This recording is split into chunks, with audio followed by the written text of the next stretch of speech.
la force de l'EIT tel qu'on l'a mis en place, c'est finalement avoir un réseau d'entreprises qui apprennent à se connaître, au-delà des relations qu'elles peuvent avoir les unes avec les autres de façon classique. Une démarche en fait qui nous a interpellés dès le départ, parce qu'on y a vu tout de suite de l'intérêt sur la gestion par exemple de nos déchets, sur la mise en commun de bonnes pratiques. Il y avait la démarche de l'EIT qui démarrait, donc d'écologie industrielle et territoriale.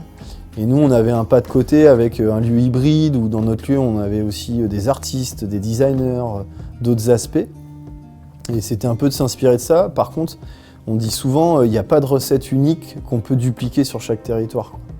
C'est-à-dire qu'il faut faire émerger le cœur, ce qu'il y a sur le territoire, quoi. Chaque lieu sera propre aux acteurs qui le composent. Et nous, ici, on a été petit à petit sollicités, non pas uniquement par nos motivations personnelles, mais aussi par les étudiants.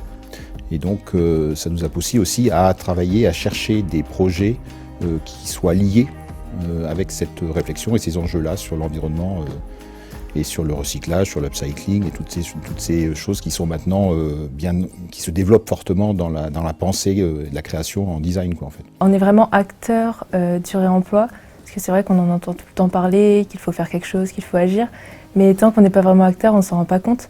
Et le fait de travailler de plus avec des entreprises, on a vraiment l'impression d'aider et de servir à quelque chose en fait. Ça a été un point de départ, je pense, la démarche EIT menée par la Comcom. C'est sûr que s'il n'y avait pas eu cette impulsion-là, peut-être que le projet aurait vu le jour, mais peut-être dans 5 ans ou 10 ans. Là, ça a été catalyseur, c'est-à-dire que les entreprises étaient regroupées toutes à un même endroit, à réfléchir à comment mieux faire. Effectivement, d'arriver à faire une économie circulaire locale, donc c'est de partir de notre déchet local et de ne pas l'envoyer à l'autre bout du monde. Ce qui est cool, c'est qu'on est en relation des grosses boîtes comme Caline avec des petites sociétés comme la nôtre. Voilà, je suis tout seul, donc autant dire que... et des associations et des choses comme ça, donc ça c'est vraiment bien, ça nous permet de rencontrer des gens avec qui on n'aurait jamais pu échanger sans la présence de la communauté de communes Mortagne, quoi.